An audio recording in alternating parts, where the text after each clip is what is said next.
दिल्ली के चुनाव से ठीक पहले कल एक बड़े घमासान का दिन है। आम आदमी पार्टी के राज्यसभा सांसद संजय सिंह, उन्होंने कह दिया है, ऐलान कर दिया है, बाकायदा चुनौती दे रहे हैं कि हम कल पत्रकारों को लेकर के, मीडिया को लेकर के प्रधानमंत्री के राजमहल के अंदर घुसेंगे। 2700 करोड़ रुपए का राजा का राजमहल है जिसमें प्रधानमंत्री रहते हैं। उस राजमहल के अंदर हम घुसेंगे। दरअसल ये पूरा मामला शीश महल वर्सेस राजमहल का है। बीजेपी कह रही है कि मुख्यमंत्री यानी अरविंद केजरीवाल, उन्होंने शीश महल बनवाने का काम किया। और दूसरी तरफ अब जो खबर निकल करके सामने आई है वो ये है कि दिल्ली की मौजूदा मुख्यमंत्री आतिशी, उनको उस आवास से एक बार फिर से बेदखल कर दिया है। इस पर पीडब्ल्यूडी की भी सफाई आई है और पीडब्ल्यूडी विभाग की तरफ से क्या कुछ कहा गया है सफाई के अंदर। लेकिन आतिशी कह रही हैं कि चुनाव की तारीखों की घोषणा होते ही भाजपा ने मुझे मुख्यमंत्री आवास से निकलवा दिया। और दूसरी तरफ प्रेस कॉन्फ्रेंस उन्होंने की और उस प्रेस कॉन्फ्रेंस के अंदर संजय सिंह क्या कह रहे हैं सुन लीजिए। संजय सिंह ने कहा कि कल 11 बजे मुख्यमंत्री आवास और फिर राजा मोदी का महल देखने चलेंगे। राजा मोदी के 2700 करोड़ के राजमहल में 300 करोड़ रुपए का कालीन है, 200 करोड़ रुपए का झूमर लगा हुआ है, 10-10 लाख रुपए के पेन का इस्तेमाल होता है, 6700 जूते की जोड़ियां हैं, 5000 सूट हैं। कल बीजेपी का यह झूठ भी बेनकाब होगा। कहां है मुख्यमंत्री आवास में सोने का टॉयलेट और मिनी बार। और मैं चुनौती देता हूं, कल 11 बजे मीडिया वालों के साथ चलकर इस बात का फैसला हो कि एक तरफ दिल्ली के मुख्यमंत्री का आवास है जिसके बारे में दुष्प्रचार और झूठा प्रचार भारतीय जनता पार्टी कर रही है, और इसी दिल्ली में देश के राजा नरेंद्र मोदी का राजमहल है। 2700 करोड़ का राजमहल जिसमें हमारे राजा रहते हैं। और हमारे राजा इतने अद्भुत हैं, उन्होंने फैशन डिजाइनरों को भी फेल कर दिया है। दिन में 3-3 बार कपड़े बदलते हैं, 10-10 लाख की पेन का इस्तेमाल करते हैं, 2700 करोड़ में अपना घर बनवाया है, 6700 जूते की जोड़ियां उनके पास, 5000 सूट उनके पास, 10-10 लाख के पेन उनके पास। हमारे प्रधानमंत्री जी के घर में 300 करोड़ रुपए के कालीन बिछे हुए हैं। राजमहल के अंदर 300 करोड़ की कालीन बिछी हुई है जिसमें सोने के तार लगे हुए हैं। 200 करोड़ रुपए का झूमर लगा हुआ है राजमहल में जहां हीरे लगे हुए हैं। दिखाओ पूरे देश को, दिखाओ मीडिया को, दिखाओ दिल्ली की जनता को और देश की जनता को। हम देखना चाहते हैं तुम्हारा राजमहल, हम देखना चाहते हैं वो 6700 जोड़ी जूते जो तुमने रखे हैं रोज बदलने के लिए। हम देखना चाहते हैं 10-10 लाख की वो पेन तुम्हारी। हम देखना चाहते हैं 5000 सूट तुम्हारे जो दिन भर में तुम 3-3 बार 4-4 बार कपड़े बदलते हो। तो मैं चुनौती देता हूं भारतीय जनता पार्टी को और ये कहना चाहता हूं पूरे देश के सामने, तुम्हारा झूठ कल उजागर होगा। मुख्यमंत्री आवास में कल 11 बजे हम लोग मीडिया के मित्रों के साथ चलेंगे और वहां सोने की टॉयलेट खोजेंगे, वहां स्विमिंग पूल खोजेंगे, वहां पे मिनी बार खोजेंगे और उसके ठीक बाद हम लोग चलेंगे राजा का राजमहल देखने के लिए। राजा का राजमहल, देश के राजा नरेंद्र मोदी, उनका राजमहल जो 8400 करोड़ के जहाज में चलते हैं, उनका राजमहल जो लाखों के चश्मे लगाते हैं, उनका राजमहल जिनके घर में 300 करोड़ की कालीन पड़ी है, उनका राजमहल जिनके घर में 200 करोड़ के झूमर हैं, उनका राजमहल देखने के लिए कल चलेंगे हम लोग। पहले मुख्यमंत्री आवास और फिर उसके बाद राजा का राजमहल देखने चलेंगे। दरअसल यह मामला आतिशी को उनके घर से निकलने के एक नोटिस का है। पीडब्ल्यूडी की तरफ से एक नोटिस आया और उस नोटिस के बाद में मुख्यमंत्री के तौर पर जो उनको घर मिलना था वो घर अब उनको नहीं मिल रहा है। और इसके बाद में पीडब्ल्यूडी की तरफ से सफाई भी पेश की गई आतिशी को लेकर के, लेकिन आतिशी मुख्यमंत्री ने बड़े गंभीर आरोप लगाए और वो कह रहे हैं कि 3 महीने के अंदर दूसरी बार मेरा सामान बाहर फेंक दिया गया। आज दिल्ली के चुनाव की घोषणा हुई है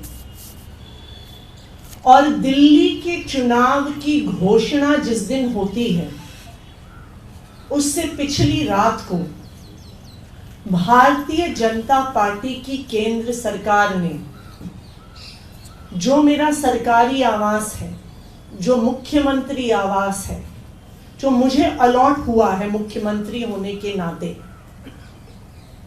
भारतीय जनता पार्टी की केंद्र सरकार ने मुझे 3 महीने में दूसरी बार उस मुख्यमंत्री आवास से निकालकर बाहर फेंक दिया।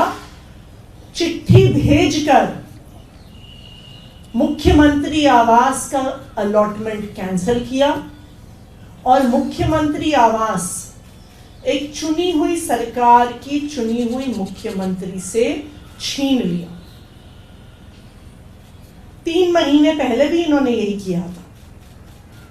जब मैं मुख्यमंत्री बनी, मुख्यमंत्री आवास से मेरा सामान, मेरे परिवार का सामान घर से निकाल के सड़क पे फेंक दिया था। भारतीय जनता पार्टी को लगता है कि वो घर छीनने से, हमारे साथ गाली गलौज करने से, मेरे परिवार के बारे में निचले स्तर की बातें करने से इनको लगता है कि ये हमारे काम रोक देंगे, जो हम दिल्ली वालों के लिए काम कर रहे हैं उस काम को रोक देंगे। लेकिन मैं दिल्ली वालों को ये बताना चाहती हूं कि घर छीनने से काम रुकेगा नहीं। ये हमारे घर छीन सकते हैं, ये हमें गालियां दे सकते हैं, लेकिन जो दिल्ली वालों के लिए काम करने का जज्बा हमारे दिल में है, उस जज्बे को नहीं छीन सकते हैं। आपने एक तरफ संजय सिंह को सुना, दूसरी तरफ आतिशी दिल्ली के मुख्यमंत्री उनको सुना, लेकिन अब पीडब्ल्यूडी विभाग को सुनिए। पीडब्ल्यूडी विभाग क्या कह रहा है, इस बात को सुनिए। पीडब्ल्यूडी ने सफाई दी है। आतिशी के आरोपों पर पीडब्ल्यू के सूत्रों ने कहा है कि उन्हें बाहर नहीं निकाला गया है, वे कभी वहां पर शिफ्ट ही नहीं हुई थी। उन्हें 17 AB मथुरा रोड पर सरकारी आवास पहले से ही आवंटित है और फिर उन्हें 2 अन्य बंगलों का भी ऑफर दिया गया था। अब इस ऑफर पर आतिशी ने भी एक ऑफर दिया प्रधानमंत्री को, वो भी एक आवास प्रधानमंत्री को कह रही कि आप वहां आ जाइए और वहां रहिए। आगे आपको बताता हूं। सूत्रों के अनुसार यह घर उनसे 2 कारणों से वापस लिया गया है। पहला कि उन्हें 1 हफ्ते के भीतर घर का पोजीशन लेना था, उन्होंने 3 महीने में भी ऐसा नहीं किया, जो नियमों के खिलाफ है। दूसरा, 6 फ्लैग स्टाफ रोड सीबीआई और ईडी के जांच के दायरे में है और अब सीएजी ने इसके निर्माण में भ्रष्टाचार की पुष्टि की है। दरअसल यही है पूरा पेज, यही है पूरा मामला। अब पीडब्ल्यूडी कह रहा है कि भैया उनको पोजीशन लेना था, उन्होंने पोजीशन लिया नहीं, और दूसरी तरफ कैग ने अब उनके निर्माण में, मतलब जो बीजेपी बार बार आरोप लगा रही है कि उनका घर ऐसा है, उनके घर में सोने के टॉयलेट बने हुए हैं, पर्दे इतने के हैं, तमाम तरह के आरोप। तो ऐसे में कैग ने उस निर्माण के अंदर भ्रष्टाचार की पुष्टि की है। मतलब अब ये एक पिटारे से बाहर आ रहा है मामला। जब आतिशी को घर आवंटित किया गया था तो शर्त यह थी, चूंकि 6 फ्लैग स्टाफ आवास सीबीआई और ईडी जांच की जा रही है, इसलिए उन्हें इसके साथ में सहयोग करना पड़ेगा। पीडब्ल्यूडी का आरोप है कि आतिशी ने जानबूझकर के घर का पोजीशन नहीं लिया ताकि घर बंद रहे और जांच एजेंसियां रुकी रहे। यही है पूरा पेज। अब बड़ी बात आपको मैं ये बता दूं कि पीडब्ल्यूडी विभाग जो होता है वो राज्य की सरकार के अधीन होता है, लेकिन चूंकि दिल्ली फुल स्टेट नहीं है, इसलिए पीडब्ल्यूडी विभाग के जो अधिकारी हैं वो राज्यपाल, उपराज्यपाल के अधीन है और उपराज्यपाल उनको जैसा दिशा निर्देश देते हैं ऐसे ही अधिकारी काम करते हैं।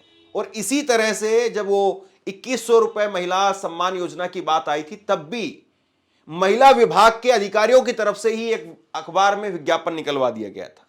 तो दिल्ली के अंदर जो लड़ाई है वो कई कोणों पर है, कई अलग अलग एंगल हैं लड़ाई के, और कैसे वो लड़ाई जो है वो दिल्ली में अब और पेचीदा होती चली जाएगी। देखना अब यह है कि आम आदमी पार्टी के राज्यसभा सांसद कल पहले वो मुख्यमंत्री आवास को दिखाते हैं या नहीं, और फिर उसके बाद में क्या प्रधानमंत्री आवास में उनको अनुमति मिलेगी। वैसे इसकी गुंजाइश तो नहीं दिखाई दे रही है, लेकिन जब पीडब्ल्यूडी की तरफ से कहा गया कि आपको हम 2 घर आवंटित कर रहे हैं, तो इस पर आतिशी ने भी संजय सिंह का घर प्रधानमंत्री के नाम पर आवंटित करने के लिए चिट्ठी लिखने की बात कही। चिट्ठी लिख देती हूं प्रधानमंत्री जी को कि वो अपना राजमहल छोड़ के 131 नॉर्थ एवेन्यू में आके रहने लगे, राष्ट्रपति भवन और के पास में। आप उनसे पूछिएगा क्या वो उसे एक्सेप्ट करेंगे। क्यों नहीं कर रहे एक्सेप्ट? क्यों नहीं कर रहे एक्सेप्ट? कि चिट्ठी भेजी है, एक नया अलॉटमेंट भेजा है, वो भी केंद्र सरकार का ही आवास है 131 नॉर्थ एवेन्यू। क्या प्रधानमंत्री जी उसमें आके रहेंगे? अब दिल्ली चुनाव से ठीक पहले घमासान अपने चरम पर पहुंचता हुआ दिखाई दे रहा है। शीश महल वर्सेस राजमहल, ये मुद्दा कहां तक जाएगा, इसकी दौड़ कहां जाकर के खत्म होगी, इस चुनाव में ये कितना असर डालेगा, और क्या वाकई राजमहल का नाम देकर के और कल मुख्यमंत्री आवास जिसको तथाकथित तौर पर बीजेपी शीश महल कह रही है, उसकी मीडिया कवरेज करवा करके आम आदमी पार्टी इससे अपना पीछा छुड़वा लेगी और ये गेंद अब बीजेपी के पाले में चली जाएगी। ये सवाल बड़ा इंटरेस्टिंग है। बहरहाल अब कल के दिन का इंतजार करते हैं और देखते हैं कि घटनाक्रम कहां से कैसे बदलता है और कहां तक जो है घटनाक्रम पहुंचता है। आप क्या सोचते हैं नीचे कमेंट बॉक्स में लिख करके जरूर बताइए। इस वीडियो को शेयर कीजिए और इसी तरह की तमाम खबरों के लिए ऑनलाइन न्यूज़ इंडिया को सब्सक्राइब कीजिए। आपका बहुत बहुत धन्यवाद।